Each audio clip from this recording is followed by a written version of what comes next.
Hello friends, welcome back to my YouTube channel and my name is Akash Thakur.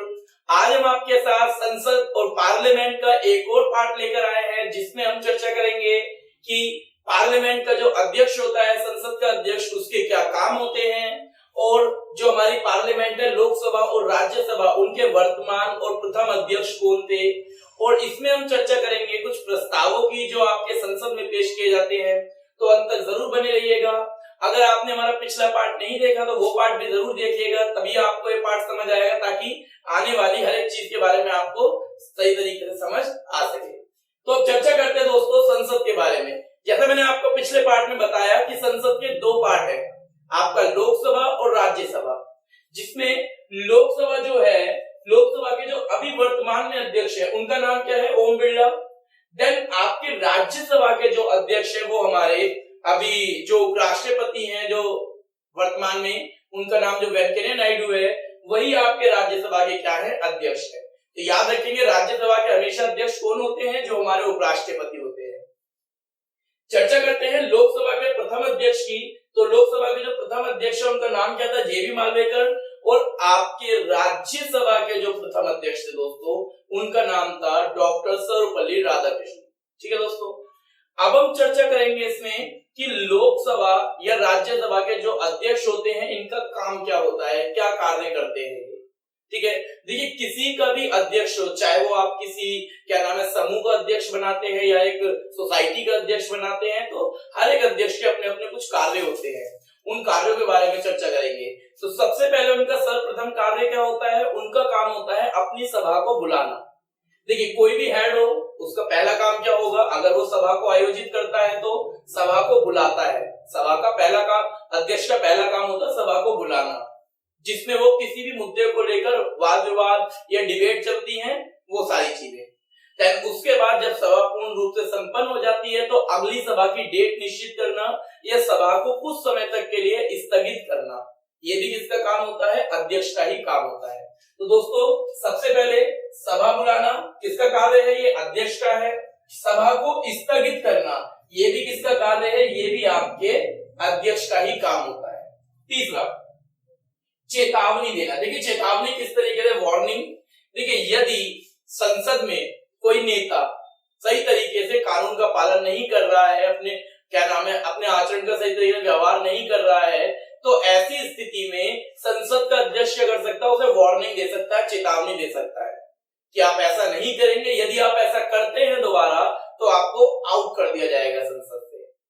आपको पता होगा संसद में दो प्रक्रिया है, एक आउट की, एक वॉकआउट की। आउट मींस जब संसद का अध्यक्ष किसी नेता को आपके संसद से बाहर जाने का आदेश दे देता है तो वो कहलाता है आउट। ऐसी स्थिति में यह स्थिति कब आती है, ये स्थिति तब आती है जब नेता का व्यवहार अच्छा ना हो, उचित व्यवहार ना हो संसद के प्रति। तो ऐसी स्थिति में उसे आपके संसद से बाहर निकाला जा सकता है, लोकसभा या राज्यसभा से। देन वॉकआउट कौन सी स्थिति होती है, वॉकआउट वो स्थिति होती है जब संसद के जो नेता हैं वो स्वयं अपनी इच्छा से संसद को छोड़कर चले जाते हैं। आई होप सो आउट और वॉकआउट में आपको डिफरेंस थोड़ा समझ आया होगा। फिर उसके बाद परामर्श देना। तो दोस्तों अध्यक्ष का कार्य होता है, काम होता है, यदि कोई नेता किसी दुविधा में है या किसी तरीके का अगर परामर्श चाहता है तो परामर्श देने का काम भी किसका होता है, अध्यक्ष का होता है। इसे आप एज ए क्लास टीचर की तरह समझ सकते हैं कि यदि मैं बात करूं कि आपके अध्यक्ष एक क्लास टीचर है और जो नेता है वो स्टूडेंट्स है। यदि स्टूडेंट को किसी भी चीज से प्रॉब्लम आती है तो वो परामर्श किससे लेता है, टीचर से लेता है। उसी तरीके से आपके यदि नेताओं को किसी तरीके की कोई एडवाइस चाहिए होती है तो वो संसद के अध्यक्ष से आपके एडवाइस ले सकता है, जो वो काम भी आपका किसका है, संसद के अध्यक्ष का है। फिर चर्चा करते हैं विधेयक को मंजूरी देना। देखिए मैंने आपको बताया, आगे मैं चर्चा करूंगा आपके विधेयक किस तरीके से आप एक कानून के रूप में परिवर्तित करते हैं। तो विधेयक की जब हम चर्चा करते हैं, कोई भी बिल अगर संसद में पेश करना है तो बिना अध्यक्ष की मंजूरी के उस बिल पर आपकी डिबेट नहीं हो सकती है, वाद विवाद नहीं हो सकता। तो बिना संसद की मंजूरी के अगर आप बिल पेश करते हो तो ये तो हो ही नहीं सकता, संविधान में है ही नहीं ऐसा प्रावधान। तो संसद के आदेश के बाद ही आप किसी बिल को क्या कर सकते हो, संसद में पेश कर सकते हो। तो ये कार्य किसका है, ये काम भी आपके अध्यक्ष का है। देन प्रस्ताव को मंजूरी देना। यदि आप बजट कटौती प्रस्ताव लाते हैं, जिनके भी हम आगे इस वीडियो में चर्चा करेंगे, बजट कटौती प्रस्ताव लाते हैं, अविश्वास प्रस्ताव लाते हैं, तो इन प्रस्तावों को भी पहले अध्यक्ष से मंजूरी प्राप्त होनी चाहिए, उसके पश्चात ही आप उस प्रस्ताव को संसद में पेश कर सकते हो। तो आई होप तो आपको समझ आया होगा कि संसद के अध्यक्ष के क्या कार्य होते हैं। इनमें मैंने कुछ कार्य दिए हैं, आपको बताए। तो आई होप तो आपको ये क्लियर हुआ होगा कि संसद के अध्यक्ष के क्या कार्य है। आगे हम चर्चा करेंगे कि संसद में कौन कौन से प्रस्ताव पेश किए जाते हैं। ठीक है, तो दोस्तों चर्चा करते हैं आपके संसद के कुछ प्रस्तावों की कि कौन कौन से प्रस्ताव संसद में पेश किए जाते हैं। तो कुछ महत्वपूर्ण प्रस्तावों को लेकर आए हैं जो आपको पता होने चाहिए। सबसे पहला जो प्रस्ताव है वो प्रस्ताव है आपका महत्वपूर्ण प्रस्ताव। देखिए, यदि राष्ट्रपति और उपराष्ट्रपति की जब हम बात करते हैं, आपको मैंने बताया था, मैंने इसके ऊपर एक वीडियो भी बनाई है कि राष्ट्रपति और उपराष्ट्रपति का चयन कैसे होता है। यदि राष्ट्रपति को उसके पद से 5 साल से पहले हटाया जाना है तो 5 साल से पहले हटाने की प्रक्रिया बताई थी कि उसके ऊपर महाभियोग चलाया जा सकता है। तो महाभियोग जैसे कुछ महत्वपूर्ण जो कार्य हैं वो आपके कैसे पेश होता है, उसके लिए भी प्रस्ताव पेश किया जाता है संसद में। यदि आप किसी राष्ट्रपति के ऊपर महाभियोग चलाना चाहते हैं, उसको उसके पद से हटाना चाहते हैं, तो ऐसी स्थिति में दोस्तों, ऐसी स्थिति में संसद में पहले एक प्रस्ताव पेश करना होगा। जो आपका कौन सा प्रस्ताव होता है? महत्वपूर्ण प्रस्ताव। और जब संसद का अध्यक्ष उस प्रस्ताव को मंजूरी दे देगा तो उसके पश्चात ही आपके उस पर बहस चालू होगी। तो याद रखेंगे, लोकसभा में जब आप कोई भी प्रस्ताव पेश करते हैं, संसद या लोकसभा में कोई भी प्रस्ताव पेश करते हैं, तो उसके लिए उसके अध्यक्ष की मंजूरी होना बहुत ज्यादा आवश्यक है। ठीक है दोस्तों, तो महत्वपूर्ण प्रस्ताव जब हम राष्ट्रपति पर महाभियोग चलाते हैं तब ये पेश किया जाता है। स्थानापन्न प्रस्ताव। स्थानापन्न क्या होता है दोस्तों? स्थानापन्न को बोलते हैं कि एक के स्थान पर दूसरे का यूज कर लेना। तो यदि, एक सिंपल चीज समझिए, यदि कोई प्रस्ताव आप पहले पेश कर चुके हो और उस प्रस्ताव के स्थान पर अगर आप कोई दूसरा प्रस्ताव लेकर आते हो, उस प्रस्ताव के स्थान पर अगर आप कोई दूसरा प्रस्ताव लेकर आते हो, तो जो दूसरा प्रस्ताव आया है उसे हम बोलते हैं स्थानापन्न प्रस्ताव। लाइक फॉर एग्जांपल, आपने कोई ए प्रस्ताव पेश किया और आपको लग रहा है कि इस ए प्रस्ताव की जगह मैं कोई दूसरा प्रस्ताव लाना चाहता हूं, बी प्रस्ताव। जो आप इस प्रस्ताव के स्थान पर कोई दूसरा प्रस्ताव लेकर आए हो, तो इस प्रस्ताव को हम क्या बोलेंगे? स्थानापन्न प्रस्ताव बोलेंगे। और जो आपने पहले प्रस्ताव पेश किया था वो ऑटोमेटिकली क्या हो जाएगा दोस्तों? समाप्त हो जाएगा। आई होप सो स्थानापन्न प्रस्ताव का मतलब आपको समझ आया होगा कि पहले से प्रस्ताव जो पेश किया जाता है, उस प्रस्ताव के स्थान पर जब कोई दूसरा प्रस्ताव आता है तो उसे हम बोलते हैं स्थानापन्न प्रस्ताव। ठीक है, निंदा प्रस्ताव और अविश्वास प्रस्ताव, ये दोनों एक दूसरे से रिलेट करते हैं, बट दोनों की संज्ञा अलग है, दोनों के काम अलग है। निंदा प्रस्ताव जो होता है वो किसी मंत्री की नीतियों, किसी मंत्री के कार्यों को लेकर चलाया जाता है, पेश किया जाता है।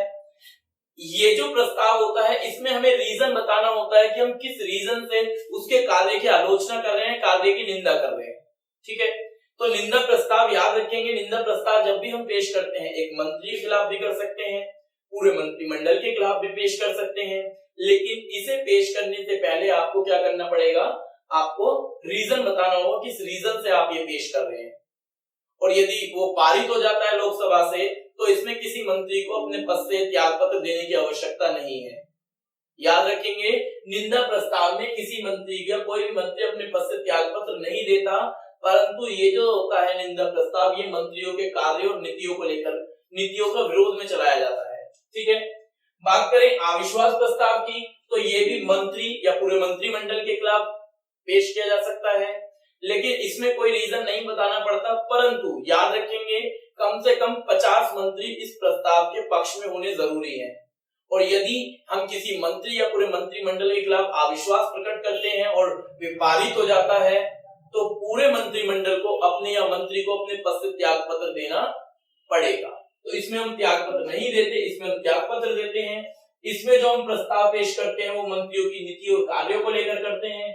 इसमें जो हम प्रस्ताव पेश करते हैं अविश्वास में, इसमें आप पूरे मंत्रिमंडल के त्यागपत्र को लेकर आप प्रस्ताव पेश कर सकते हैं। बजट कटौती प्रस्ताव, दोस्तों आप सभी को पता है एक लेखा वर्ष की अवधि में हमारे देश में बजट पेश होता है। 31 मार्च से लेकर 1 अप्रैल के बीच में एक लेखा वर्ष की अवधि मानी जाती है।